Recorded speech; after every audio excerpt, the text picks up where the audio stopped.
Hello and very good morning to you all. Hope you are all doing great. So we are discussing about the colligative properties in this chapter solutions. So we have discussed in our previous class about the first colligative property, that is relative lowering in vapor pressure. Today we are going to discuss the second colligative property, that is elevation and boiling point. As the heading itself indicates, elevation in boiling points. Elevations मतलब बढ़ना, elevation मतलब किसी चीज़ का बढ़ना है, in boiling point का बढ़ना. अब एलिवेशन इन बॉइलिंग पॉइंट को हम कैसे, पहली बार हम बॉइलिंग पॉइंट को कैसे डिस्क्राइब करते हैं. बॉइलिंग पॉइंट वो पॉइंट होता है जब हमारा जो टेम्परेचर होता है, वेपर प्रेशर का जो टेम्परेचर होता है वो बराबर हो जाता है एटमॉस्फेरिक प्रेशर के. जब हमारा वेपर प्रेशर का जो टेम्परेचर हो जाता है, उस टेम्परेचर पे जब वेपर प्रेशर बराबर हो जाता है एटमॉस्फेरिक प्रेशर के, उसको हम कहते हैं बॉइलिंग पॉइंट. अब हमको ये पता है कि जब हम किसी नेगेटिव प्रॉपर्टीज़ की जब हम बात कर रहे हैं, तो हम हमेशा नॉन वोलेटाइल सोल्यूट्स की बात करते हैं. तो नॉन वोलेटाइल सोल्यूट की जब कोई भी सोल्यूशन में नॉन वोलेटाइल सोल्यूट होगा, तो उसकी वजह से उसकी बॉइलिंग पॉइंट पे या उसके वेपर प्रेशर होता है वो हमेशा कम होता है as compared to the pure solution. अब मान लीजिए हमारे पास प्योर, अब ये इसका क्या मतलब है कि उसका जो वेपर प्रेशर कम होता है हमेशा प्योर सॉल्वेंट से. तो मान लीजिए ये हमारे पास एक सॉल्वेंट है, वाटर. अब ये हमारे पास एक सोल्यूशन है जिसमें हमारे पास वाटर प्लस सुक्रोज या सॉल्ट कुछ है. तो हम कहते हैं कि vapour pressure of the pure solvent is always greater than that of the solution. इसका मतलब ये ये है कि जो प्योर सॉल्वेंट वाटर है उसका वेपर प्रेशर हमेशा ज़्यादा होता है एज़ कम्पेयर टू जब वाटर में हम कोई चीज़ मिलाते हैं. तो इसमें किसकी वजह से, इसमें सल्यूट की वजह से, नॉन वोलेटाइल सल्यूट की वजह से इसका वेपर प्रेशर कम हो जाता है. इसका मतलब यही है. अब हमने यही कहा कि जो सॉल्यूशन है जब हम इसको हीट करते हैं तो इसका बॉइलिंग पॉइंट बढ़ेगा, बॉइलिंग सॉल्यूशन का बॉइलिंग पॉइंट बढ़ेगा, और वाइल हमारा जो प्योर सॉल्वेंट है उसका कम होगा, प्योर सॉल्वेंट का कम होगा. इसी डिफरेंस को हम कहते हैं एलिवेशन इन बॉइलिंग पॉइंट. जब हम टेम्परेचर राइज करते हैं सोल्यूशन का टेम्परेचर राइज करने पर उसका बॉइलिंग पॉइंट बढ़ जाएगा, बॉइलिंग पॉइंट बढ़ेगा, और हमारा जो प्योर सॉल्वेंट है उसका बॉइलिंग पॉइंट तो कांस्टेंट रहेगा, सेम रहेगा. इसी डिफरेंस को हम कहते हैं एलिवेशन इन बॉइलिंग पॉइंट. अब हम ग्राफिकली आपको ये चीज़ समझाएंगे कि मान लीजिए हमारे पास ये ग्राफ बनाया है हमने. ये ग्राफ है हमारा वेपर प्रेशर और हमारा टेम्परेचर का. वेपर प्रेशर मान लीजिए और टेम्परेचर मान लीजिए. टेम्परेचर का ये वाई एक्सिस पे हमारा वेपर प्रेशर. अब इन दोनों का ये है 1 एटमॉस्फेरिक प्रेशर पे, ये तो कांस्टेंट है 1 एटमॉस्फेरिक प्रेशर. अब कोई भी प्योर सॉल्वेंट या कोई प्योर सोल्यूशन नहीं, मान लीजिए ये हम हमारा जो होता है, जो प्योर सॉल्वेंट का जो होता है हमारा ग्राफ प्योर सॉल्वेंट का, वो हमेशा ग्राफ हमारा ज़्यादा होता है.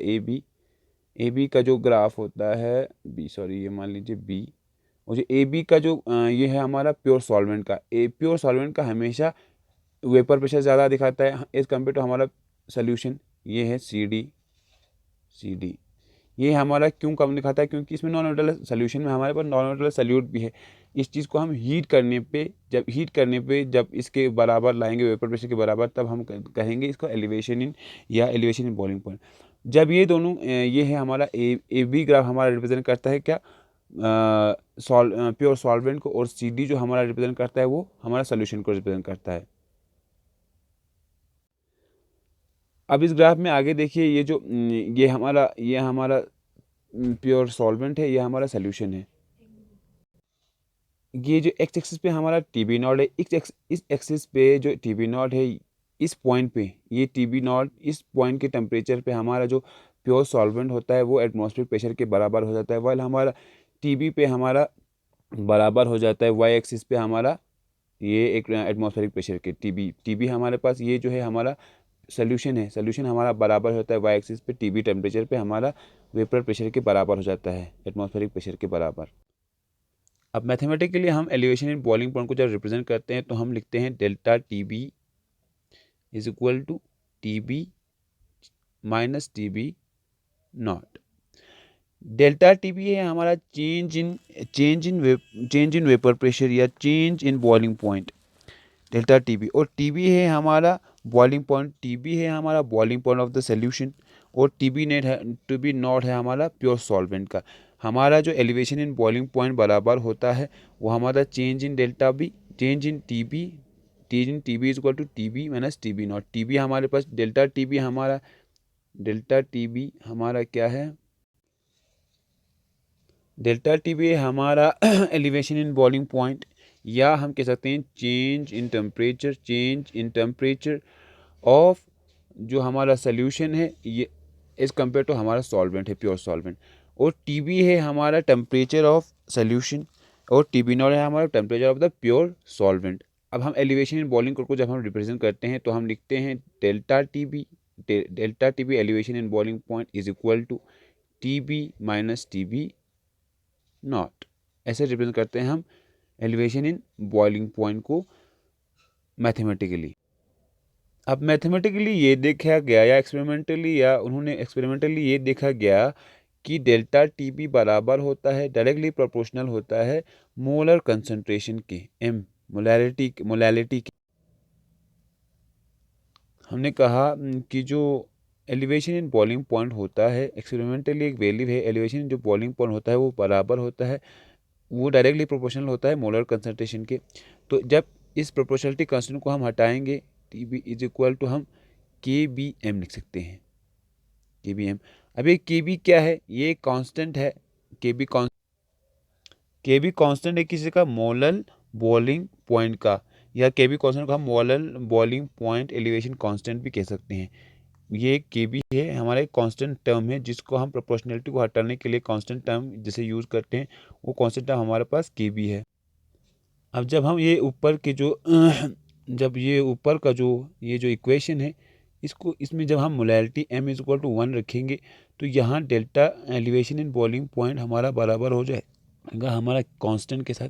जो कांस्टेंट का क्या नाम बताया हमने, कांस्टेंट का नाम बताया molar boiling point elevation constant, जिसको हमने के से डिनोट किया है।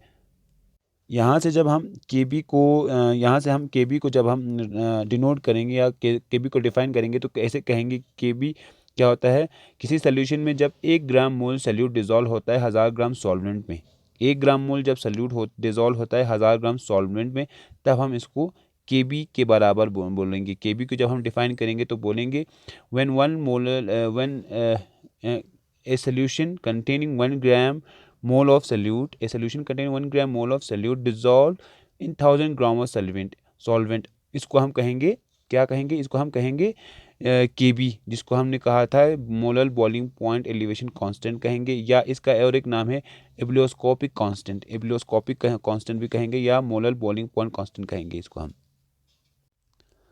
अब यहाँ से हम ये बताएंगे कि अब यहाँ से चेंज इन बॉइलिंग पॉइंट या एलिवेशन इन बॉइलिंग पॉइंट को हम एक कॉलिगेटिव पर्पज से कब कहेंगे, क्यों कहेंगे।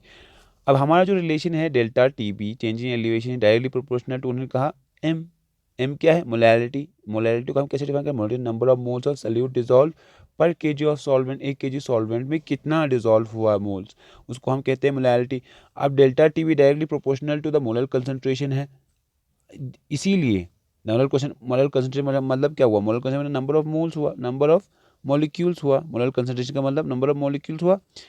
इसी के बेसिस पे हम कहेंगे कि ये एक कॉलिगेटिव प्रॉपर्टीज है, क्योंकि ये नंबर ऑफ मोल्स पे डिपेंड हुआ, ना कि नेचर ऑफ मोल्स या उस चीज़ पे डिपेंड है नहीं। कॉलिगेटिव वो प्रॉपर्टीज हमने बताया था, कॉलिगेटिव प्रॉपर्टीज वो प्रॉपर्टीज होती हैं जो नेचर पे नहीं डिपेंड करता बल्कि मोलर कंसंट्रेशन पे डिपेंड करता है। इनको हम कहते हैं कॉलिगेटिव प्रॉपर्टीज। अब हम इस चीज़ के एलिवेशन एंड बॉइलिंग पॉइंट की मदद से कैसे किसी सोल्यूशन का हम मोलर मास निकाल सकते हैं। अब यहाँ से देखें, जैसे लास्ट क्लास में भी हमने कहा था कि जो वेपर प्रेशर का में से हमने निकाला था कि कैसे मास निकालेंगे, वैसे आज हम यहाँ से निकालेंगे। जैसे हमारे पास जो फॉर्मूला है वो हमारे पास क्या है, फॉर्मूला वो